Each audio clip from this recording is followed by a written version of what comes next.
Hello fellow football connoisseurs and welcome back to the quick take. I can finally say there is lots of news to get in today, especially regarding a certain Atletico Bilbao winger NICO Williams. We also have an update regarding Maatsen and the beloved Thiago Silva. Before I continue, I would like to quickly remind you I am running a giveaway with OwnASaber.com where at 15,000 subscribers you could be in with a chance at winning the King of London lightsaber, the perfect saber for every Chelsea fan. 3 participants will be chosen, and all you have to do to enter is subscribe to the channel and check the pinned comment down below for more information. And with that, on with the video. So, kicking things off with the most exciting news of the day, the electric winger NICO Williams has now been linked to Chelsea, previously linked with FC Barcelona, Real Madrid and even Arsenal. Chelsea have sent their scouts to watch NICO Williams of Athletic Bilbao multiple times. That coming in from Fabrizio Romano via court offside, reported by Chelsea Dodgers. Now, NICO Williams is one of the most exciting young wingers in Europe right now. Of course, coming through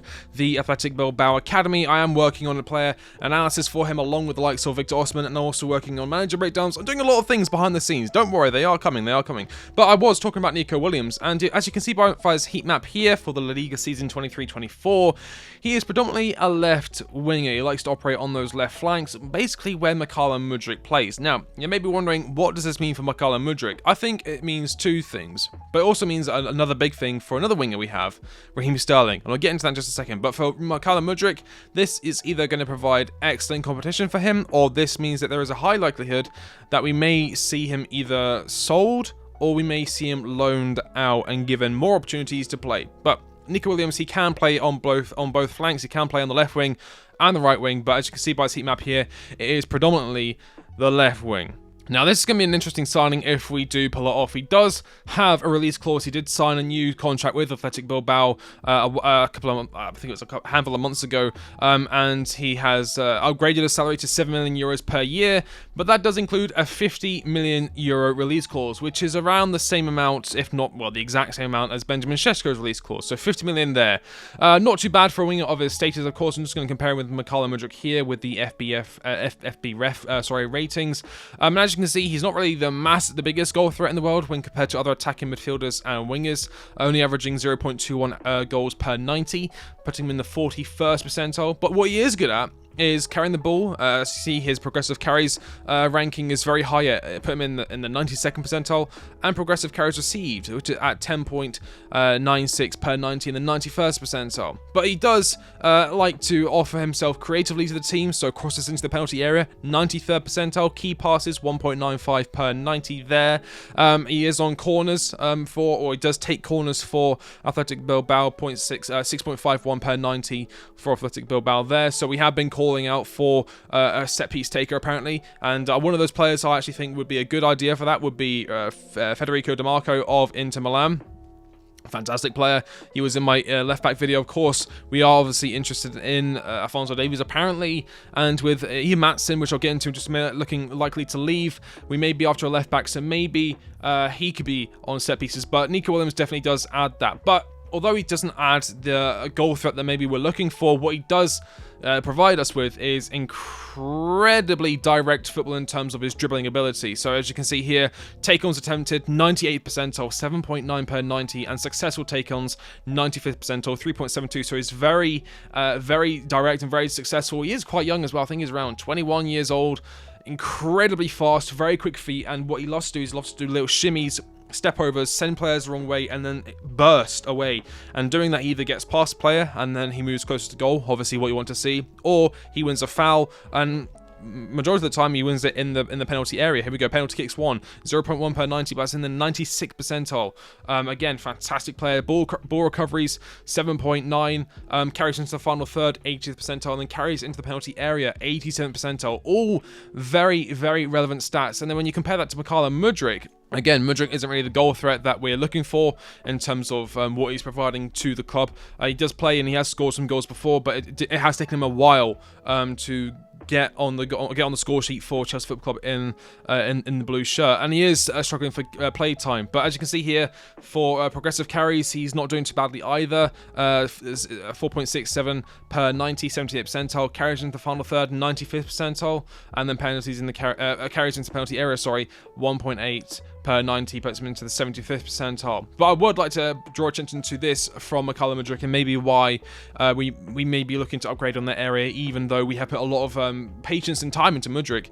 Miscontrols, 3.8 per 90, puts him in the 1st percentile. That means that 98, 99% of other wingers and attacking midfielders having far less miscontrols than him. And Nico Williams isn't fantastic in that regard either, but he's nowhere near as prolific at losing the ball as Mykhailo Mudryk is. That's miscontrols 2.96 per 90, put him in the 14th percentile, and dispossessed there, you can see there 1.91 in the 15th percentile. So there is a slight upgrade there in terms of Mykhailo Mudryk, and it is kind of frustrating sometimes when he is running with the ball and he just either runs into a player, he's too fast for his own good and leaves the ball behind and loses it, or sometimes he just kind of runs out of space because he's so fast and ends up losing the ball. It goes out for a throw-in, or we just lose possession. So that is frustrating. It's an area he will need to work on. I think Nico Williams has around 2,000 more extra minutes of professional playing time in terms of being on the field and getting those minutes in, which is incredibly important. Getting those minutes in, getting that time on the ball, feeling comfortable within yourself, and really finding exactly what you're good at and how to acclimatize yourself to the situation you find yourself in. But Nico Williams, as I said, I am doing a more in-depth breakdown along with the Osimhen video, along with planning on doing one for the Girona manager, maybe not even for Chelsea, just because he's a fantastic manager, even though he did get smashed by Real Madrid. But I'm waffling a bit on that. I was talking about Nico Williams and what it means for other wingers going forward. Now, as he's more predominantly on the left wing, I can actually imagine Raheem Sterling leaving Chelsea at the end of the season. Of course, he's on lots of wages.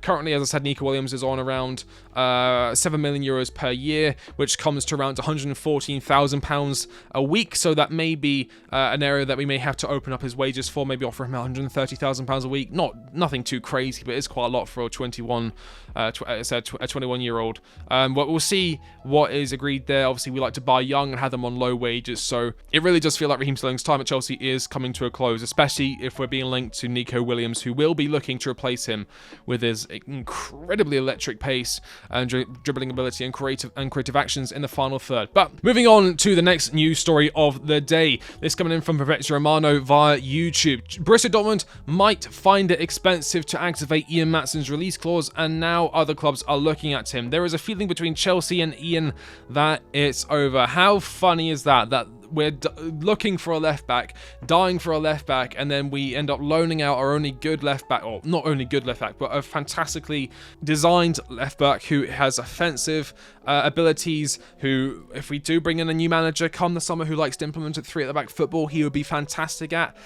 We're loaning him out, and then he's going to be sold at the end of it. Whether that goes to whether he goes to Man City, whether he goes to Barcelona, there are loads of clubs, I'm sure, who would love a player like Ian Maatsen, who can provide that attacking threat in terms of on the wing backs, similarly to Xabi Alonso's football. Basically, it seems like a very popular style of football. We also see that in Inter Milan with Federico Di Marco. So his type of player is in demand, and it looks like we have let him go slip through our fingers. I really feel like he should have had more playing time under Pochettino, and I'm very frustrated with how it's ended up with Ian Maatsen. I don't think he's a solid left back. I think he's far more suited to be like a left wing back, or even a left mid in a 3-4-3 or a 3-4-2-1 system. But I think we've had a missed opportunity with Ian Maatsen there, and I think it will come back to bite us in the bottom. We move on to the final news story of the day. Within Chelsea, there is a feeling that Thiago Silva's presence forces too many tactical compromises, which I kind of understand. Obviously, we play the 4-2-3-1, and his pace and sometimes, well, age catches up to everyone, and his pace is certainly not where it was 10-15 years ago. Sorry, I'm watching the AFCON. I keep looking away. Very interesting match. I have a bet on. I understand that point where we have to accommodate his lack of pace and his lack of physical ability compared to what it was, as I said, 10 years ago, and that may put us at a slight disadvantage, him playing week in, week out, although he is still arguably our best defender. Time does catch up to everyone, and it is a slight liability in that back line. Chelsea are not planning to offer Thiago Silva an extension when his contract expires at the end of the season, but they do not want to disrespect him. It is important that he leaves on good terms, as it should. Thiago Silva has been an incredible servant to the club, and I don't think... When we signed him, I was like, oh no, he's too old. He won't be able to compete in the Premier League. I think he'll have way too many injuries. He's actually been incredibly reliable and one of the more consistent players in this side. And I want to see him leave on a high. I don't want him to go, as I said, on bad terms, being kind of shunned out of the side, not really getting playing time. I think he should still play games here and there. But I said time does catch up to everyone. But what a player Thiago Silva has been for us. And I wish he had joined us, 5, 10, 12 years ago when he was in his prime. And it still feels like he's in his prime now. Some of the times we watch him play, he's still scoring goals. He's still, being a bright spark in a team that is failing in some regards. But thank you, Thiago Silva, for everything you've done, and it does open up the market for Chelsea to be looking for a centre-back come this summer transfer window, whether it be Antonio Silva, Ousmane Diomande, Todibo, even Lenny Yoro. There are loads of players that Chelsea can look at, and I'm sure Thiago Silva may even recommend someone to be his Padawan to his Qui-Gon Jinn.